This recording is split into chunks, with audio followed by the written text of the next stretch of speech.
কতগুলা হাঁস দেখো। সময়টা একদম খারাপ।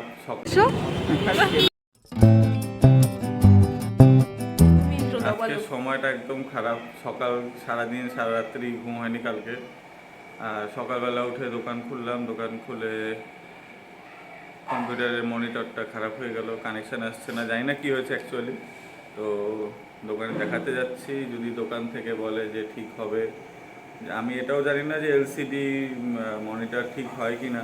যদি ঠিক হয় তাহলে তো ভালো, আর না হলে পরে ওই যা লাগবে সে খরচটা গেল। হুট করে নষ্ট হয়ে গেল। কালকে রাতেও কাজ করেছে, কালকে রাতে কাজ করে জাস্ট ঘরে এসেছি, সকালে গিয়ে দোকান খুলে বেরিয়েছে। তো এখন আমরা যাই, কম্পিউটারটা অল্প দেখাই, দেখি ঠিক হয় কি না।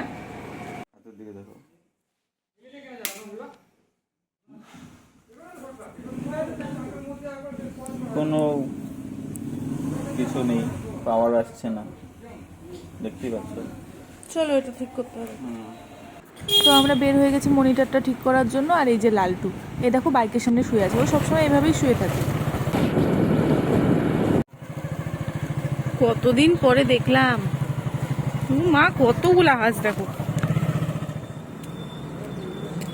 তো তারপরে আমরা হচ্ছে এই দোকানে গেছিলাম। তো এই দোকানে হচ্ছে কম্পিউটারটা দেখলো, তো দেখে নিয়ে বললো যে এই কম্পিউটারটা ঠিক হবে না। আমরা হচ্ছে কম্পিউটার ঠিক করতে আসছিলাম, কিন্তু কম্পিউটারটা ঠিক হবে না, নষ্ট হয়ে গেছে। মানে অ্যাকচুয়ালি ঠিক হবে তো 1,500 টাকা ঠিক করতে লাগবে, আর নতুনের দাম তো 3,500 সামথিং বললো। তো নতুনই নিয়ে নেবো, বিকেলের দিকে এসে নতুনটা নিয়ে যাবো। যাই হোক, চলো, মনটা দুঃখ। সকাল সকাল মন খারাপ করে কি হবে? একটু মন খারাপ হবে তো একদিকে নতুনও আসবে, সেজন্য আনন্দ করো। তো কম্পিউটার যেহেতু ঠিক হয়নি, সেজন্য আমরা এখন হচ্ছে স্পারে আসছি, আর স্পারে এসে নিয়ে দুইজন বসে আছি। মন খারাপ। আজকে তো আমার দোকানের কাজ হচ্ছে না, কারণ আমার বিলিং না হলে পরে খুব অসুবিধা। বিল ছাড়া মাল দিলে পরে আবার মানে একটা ওষুধও পাঠানো হবে না আজকে। সে কারণে এখন বসে বসে হাওয়া খাই, আর কি করব। তার মধ্যে লোকাল মার্কেট না, বাইরের মার্কেটে। যদি লোকাল মার্কেট হতো তাও আলাদা বিষয় ছিল, কিন্তু যেহেতু বাইরের মার্কেট, ওখানে বিল ছাড়া মাল কি করে দিয়ে আসবো। আর কি দুঃখ করে কি করবা? আজকে বিকালে একটা নতুন কম্পিউটার আসবে। কম্পিউটার না, কম্পিউটারের মনিটর আসবে, যাই হোক। তো সেই জন্য আনন্দ করো, আর দুঃখ করো না। ইচ্ছা করে তো আর করো নাই। এটা তো ঠিকই। যদিও এখন যদি আমাদের মনিটরটা নষ্ট না হতো তাহলে আর কেনার দরকার ছিল না, এটাই হলো ব্যাপার।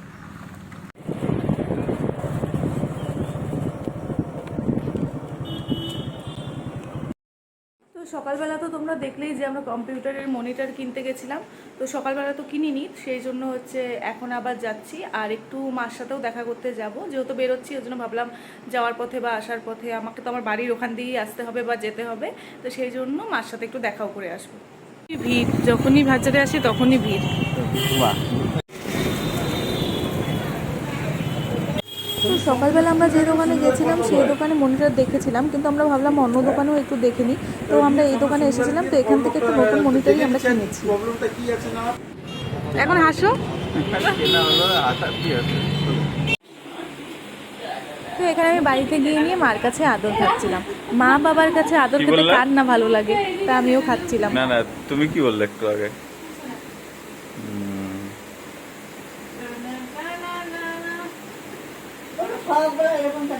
তারপরে মায়ের ওখানে অল্প বিপত্তারিণী পুজোর প্রসাদ খেয়ে বাড়িতে এসে নিয়ে জয়ন্ত এখানে হচ্ছে মনিটরটা আনবক্সিং করছিল।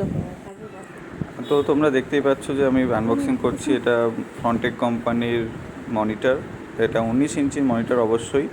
আর এটার রিফ্রেশ রেট যেটা আছে সেটা 60 fps-এর, আর মনিটরের রেসপন্স টাইম 1 মাইক্রোসেকেন্ডের।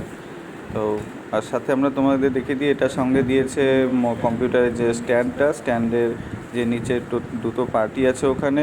সাথে মনিটরটাকে আমরা বের করে নিচ্ছি, আস্তে আস্তে দেখছি ওখানে খোলা যাচ্ছে কিনা সেটা দেখার চেষ্টা করছিলাম। তো যাই হোক, আমরা বের করে নিলাম। তোমরা দেখতেই পাচ্ছ 19 ইঞ্চির যে মনিটরগুলো সেটা কীরকম সাইজের হয়। যদিও তোমরা জানোই কীরকম সাইজের জেনারেলি হয়ে থাকে 19 ইঞ্চির মনিটরগুলো। তো তবুও ওটা আমাদের দায়িত্ব, যেহেতু আমরা আনবক্সিং করতে দেখিয়ে দেওয়া। আর সাথে দিয়ে দিয়েছো একটা কেবল, যেটা কানেক্ট করার জন্য CPU এর সাথে। তো যাই হোক, আমরা এটা সেট করে নিই, সেট করে তারপর তোমাদের ফাইনালি দেখাবো যে কীরকম কী ব্যাপার আছে। আগে দেখে খোলো। নাও।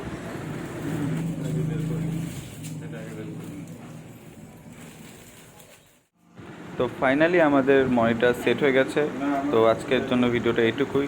টাটা।